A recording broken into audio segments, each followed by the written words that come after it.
So before I begin my homily, how about this renovation?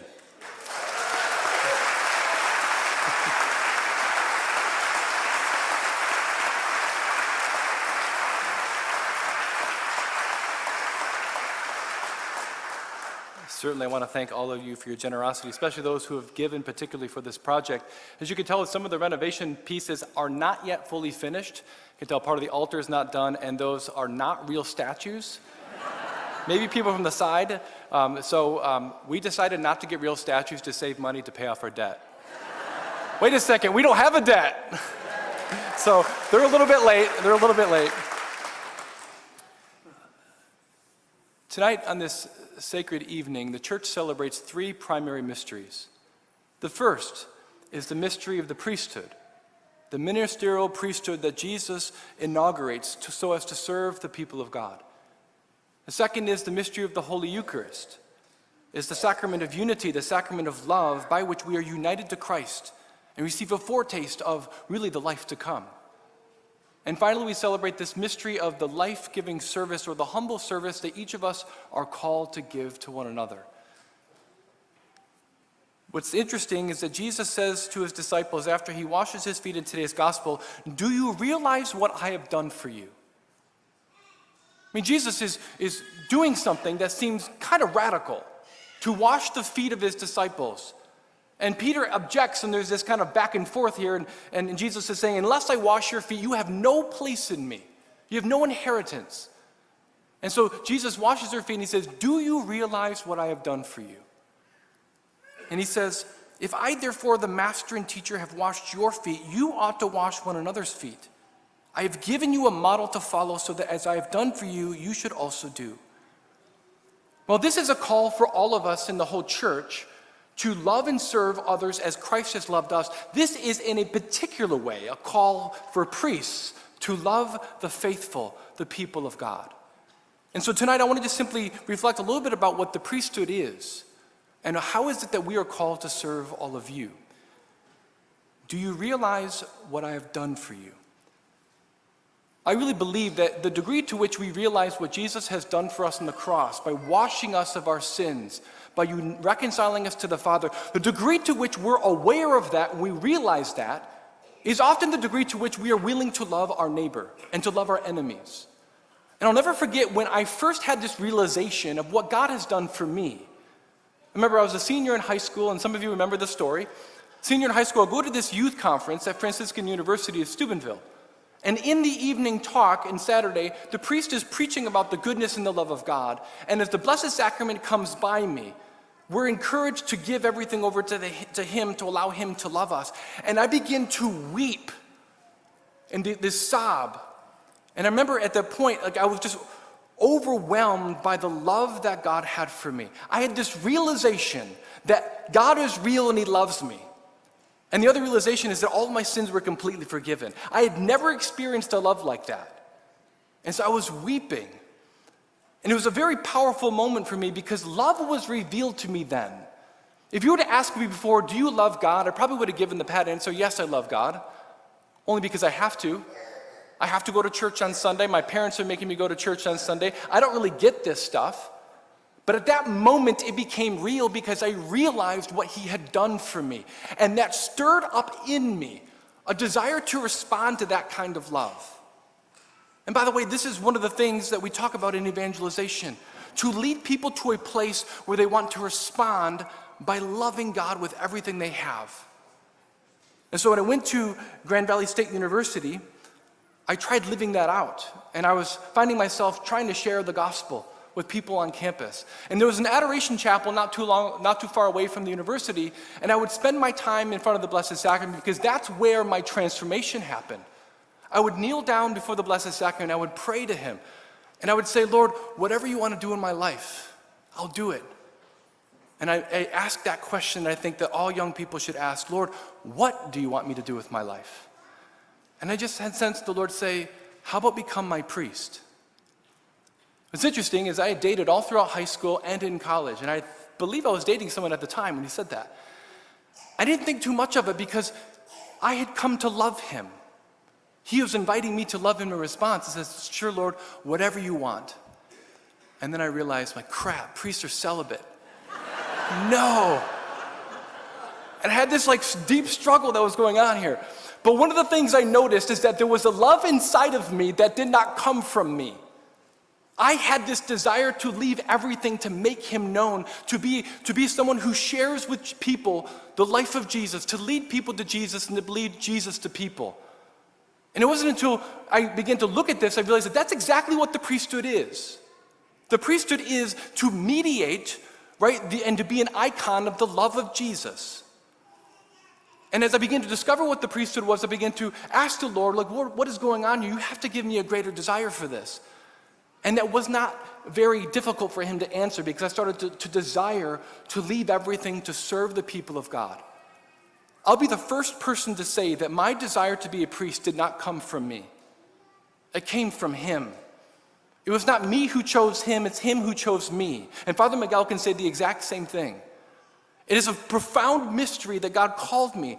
And one of the things that I began to realize as I went to seminary is that the priesthood is the love of the heart of Jesus. That's what St. John Vianney said. It's the love of the heart of Jesus. Jesus' heart was broken and bruised so that we might have life, so that his people who were enslaved to sin and death might come alive and be one with God.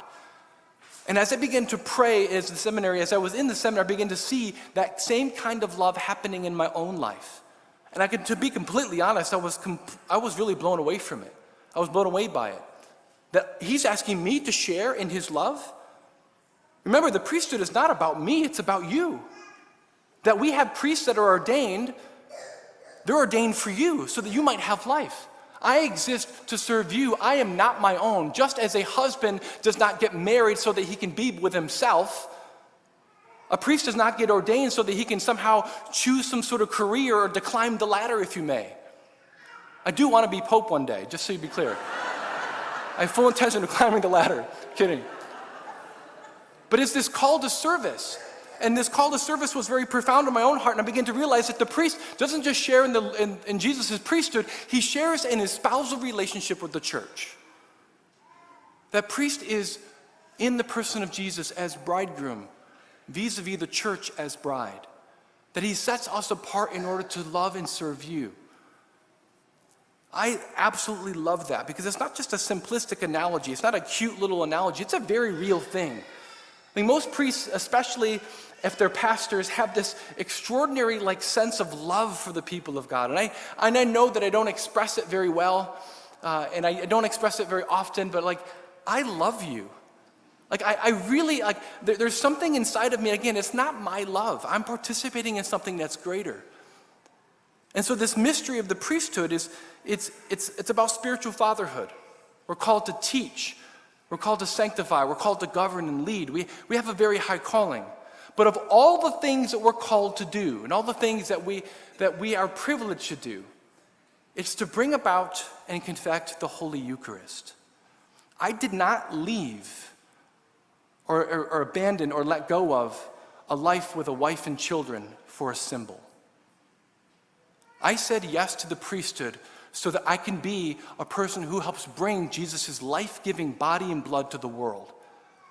And it's this particular mystery that if we recognize the grandeur of, we would be overcome by joy. And that's why we're here tonight. That's why we do this renovation in the first place. The reason why we do this is because this is a holy place. This is a place where Jesus, God, becomes present and we can partake in the sacrifice. This is a place where we can be in union with God. There's a reason why we do this to the church, to lift our minds and hearts to God so that we can be one with him. And as Christians, when we recognize this mystery, we can fall on our faces more freely and worship him. And we're made to worship. I don't know about you, but any time that I choose to worship anything other than God, misery and hopelessness and emptiness follows. But when I am free to worship my love, my beloved, my God who's given himself for me, it's at that time I come alive. And it's at that time that you come alive. It says, priests, we're called to really give ourselves away for the sake of the Eucharist. Without the priesthood, there is no Eucharist. And without the Eucharist, there is no divine life in the church. Jesus himself said, unless you eat my body and drink my blood, you have no life within you. My body is true flesh and my blood is true drink. This morning at the Chrism Mass, every year, the bishop asks the priests to renew their own vows, their priestly commitments.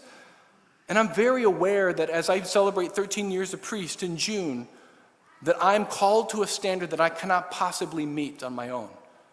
I'm very aware of my own weaknesses and how I fall short. And I think if we are honest with ourselves, we look around in the church, especially in the last several decades, we're very well aware of how bishops and priests have failed the people of God. How some have actually used their authority and lorded it over people, used it to take advantage of people, to hurt people.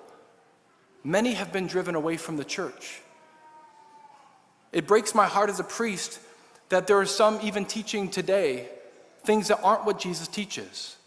Rather than gathering the faithful, they scatter the faithful by refusing to be obedient to the teachings of the church. And so, this is very important for us to recognize that we can't judge the priesthood of Jesus Christ by those who fall short of it. And I know all too well what this feels like. When I was considering going into seminary in 2002, there was the sex abuse scandal that broke in Boston. And as I was talking to other people, I was kind of shy about sharing people I wanted to be a priest. And someone's like, why would you want to be a priest? Why would you want to join that group?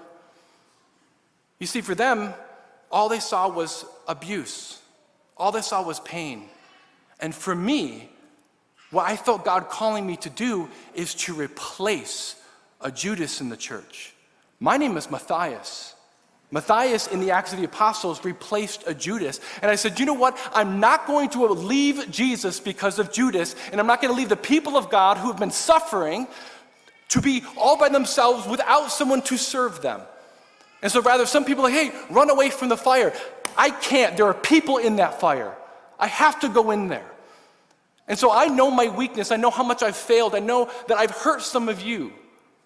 And so if you've been hurt by the church in any way, if you've been hurt by me because I'm not a perfect icon of Jesus, I fail, I'm not as loving, I'm not as patient, I'm not as present, I want to apologize to you personally on behalf of the church. I'm sorry. I'm sorry that you've been hurt. But I want to also encourage you, Jesus does not identify himself with sin. He identifies himself with sinners, and that's why he went to the cross.